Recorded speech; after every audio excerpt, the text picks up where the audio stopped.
did you get a picture of Chase wearing a wedding dress? I didn't. I took his head and photodocked it onto some girl's body. Remember when I told you guys that no Disney Channel or Nickelodeon show has ever repeated the same storyline in its existence? Oh wait, of course I didn't, because that's not true! Another classic compilation of all the shows doing the same plot, and this time it's fun. It's the election episodes. We love it when we see the main characters pit against each other, running for a position of power. They all take place in the school, they all experience bribery, and they all try to defame each other. Yeah, these episodes are handpicked because they're my favorites. A couple notable exclusions we're not going to get into is the That's So Raven election episode, the Wizards election episode. I just wanted to focus on these three specific, because they all do something different. First we'll have Zoey 101, and then we'll jump to a cartoon for Jimmy Neutron, and then we'll end on the sweet life of Zack and Cody. So let's get into it! What's up everybody, it's Johnny 2000, focusing on TV, movies, media, and so much more.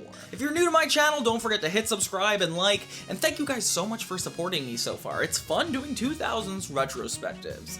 So yeah, you could see a lot of similarities in all these election-based episodes. It's kind of a commentary on politics, and how we're more likely to choose people that we like, as opposed to somebody we agree with, when it comes to competitions like this. So for Zoey 101 Season 2 Episode 3, we have elections. So Zoey's trying to get coffee, and Lola rudely just takes it from her, which is kind of disrespectful. We see that Nicole's doing horoscope stuff, which I love because I'm a big astrology guy. Check out your horoscope.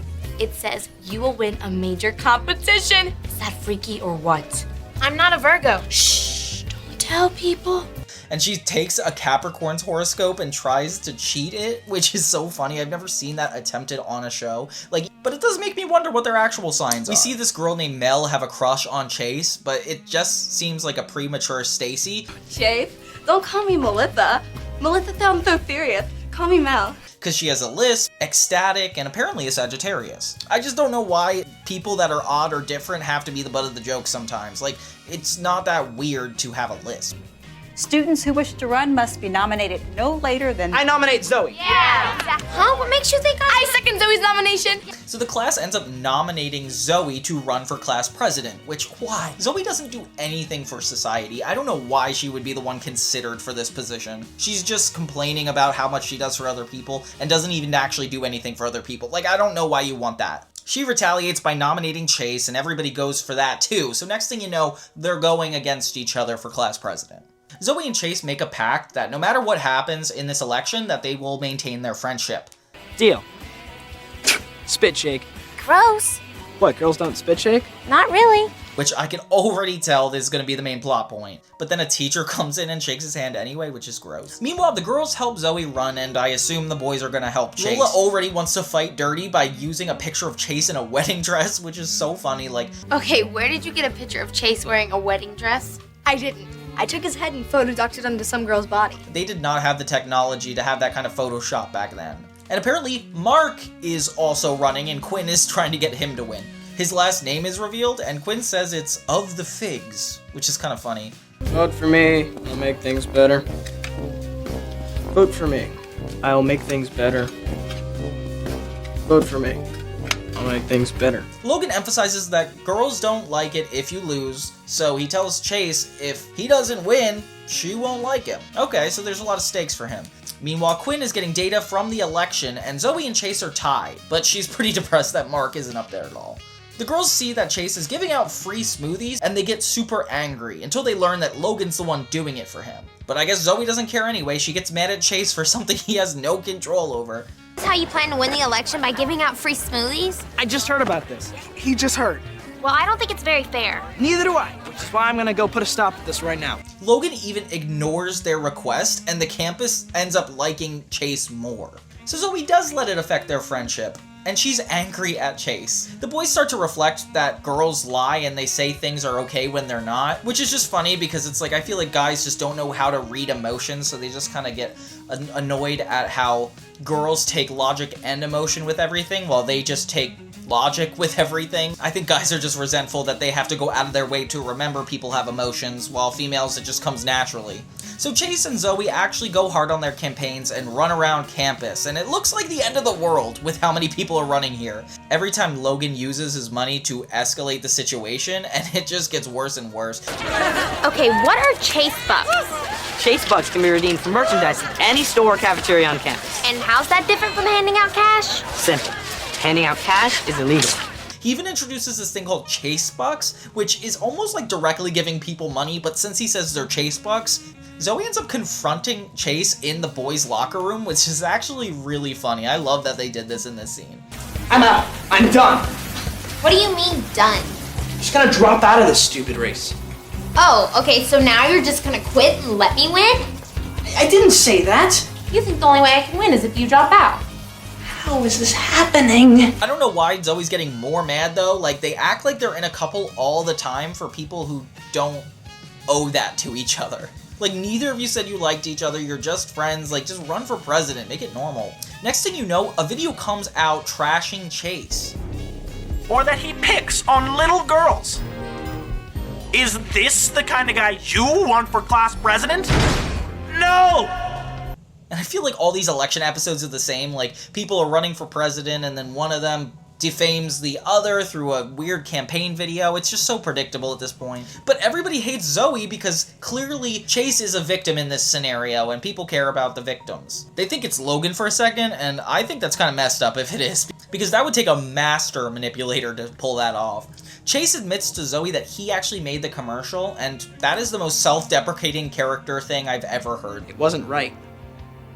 You should be president. That's why I made the commercial. Dangerously toxic, Chase. Like, see a therapist. Zoey gets mad again because nothing he could do is right, apparently. He doesn't even want to run for president, and she just keeps putting him on blast. Next thing you know, everybody's embarrassed to be around Zoey, like even Nicole. It feels like she got canceled completely by PCA. And Zoey doesn't even seem sad about this. Maybe it's bad acting, but she just goes about it like normal. Can we have sushi together in a closet? I'm not eating raw fish in a closet. Meanwhile, Chase makes a speech, and there's live news at PCA, which they're the ones in the broadcast class. I don't know why they're not the ones involved. And he basically announces that he's going to be dropping out of the race. For me, I'd be worried this makes him look even more better, but, you know, I think the episode needs to end somewhere. And this is how I know that Zoey is so hot and cold it doesn't make sense. Nicole literally says, "How cute is he?" And she doesn't even agree. She doesn't even look at him. I just don't know how to understand what she's feeling. They both apologize to each other, and Zoey drops out too, which is really sweet, and it ends on them getting revenge on Logan. Very lackluster episode, but I had fun with it. I could not have won this election without the support of each and every one of you. The next episode is Jimmy for President. So this is one of those classic election episodes where the main characters are running up against each other to try to get class president for the power of the entire grade. Very stereotypical of a TV show to do when they're in school. Jimmy essentially is like, "Oh, I can't wait to bring learning as a class president." And Jimmy, I would not vote for you either. You seem like you would do a lot of boring rules. And of course, Cindy and Libby are super excited to run. They finally introduce one of the best characters in the show, Bolby. We have a new foreign exchange student joining us from Bakharistan. Please welcome Bolby Stroganovsky. Hello, fellow learners! A new addition to the class, who's getting made fun of for his cultural differences, which isn't really cool. He puts himself on the candidate list, along with Jimmy, Sheen, and Libby. Sheen has a really funny speech to be class president. Ultra-large tattoos will be mandatory. Principal Willoughby, tear down your wall! And woos over no one. Of course, Libby is the cool one, and promising things that I don't think you could legally have in a school environment. 15 minutes of funk every day. Can you handle that? Tell it, sister!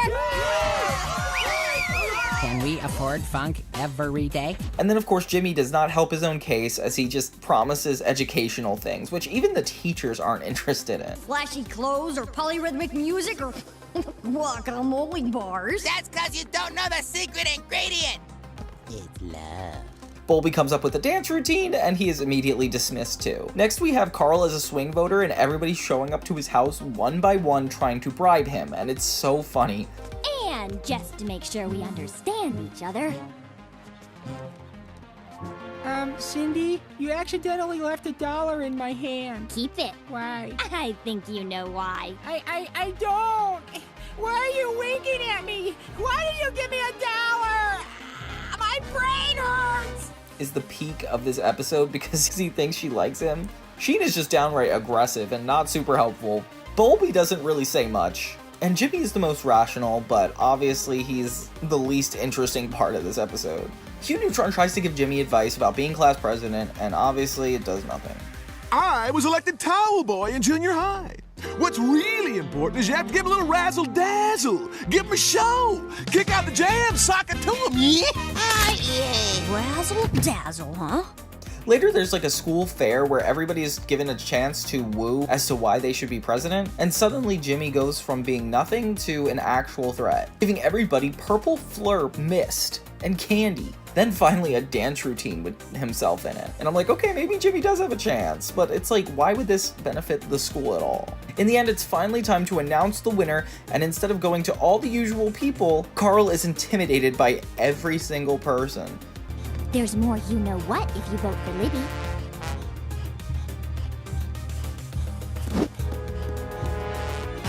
It's up to him who becomes class president, which is ridiculous. He ends up choosing Bowlby, which is the only fair way to get out of this plot that the writers have driven them into. Like, who else could have won without it having to have a lasting impact on the entire series and change the episodes from now on? Like, obviously you have to have Bowlby do it. Obviously the kids can't get mad at each other because Carl didn't choose them. And that's kind of where it ends. Okay, your president says cut the job and start the slapping! Slap, slap, slap, clap, clap, clap. I love election episodes, and I think this one did probably one of the best election episodes I've ever seen, just because it has Jimmy and his ego trying his best, but then flipping to his invention like he usually would in an episode. It has Sheen being really wacky and weird, Hugh Neutron giving advice, Carl at the center of everything, and Libby and Cindy acting aggressive. It has like all the elements that make Jimmy Neutron a really good show. The characters are so lively in these episodes, and I just love where the season is heading. So season 2, episode 7 is Election. And this is one of the more fun episodes of The Sweet Life of Zack and Cody. It's funny that this is coming up because I just recently watched the election episode of Jimmy Neutron.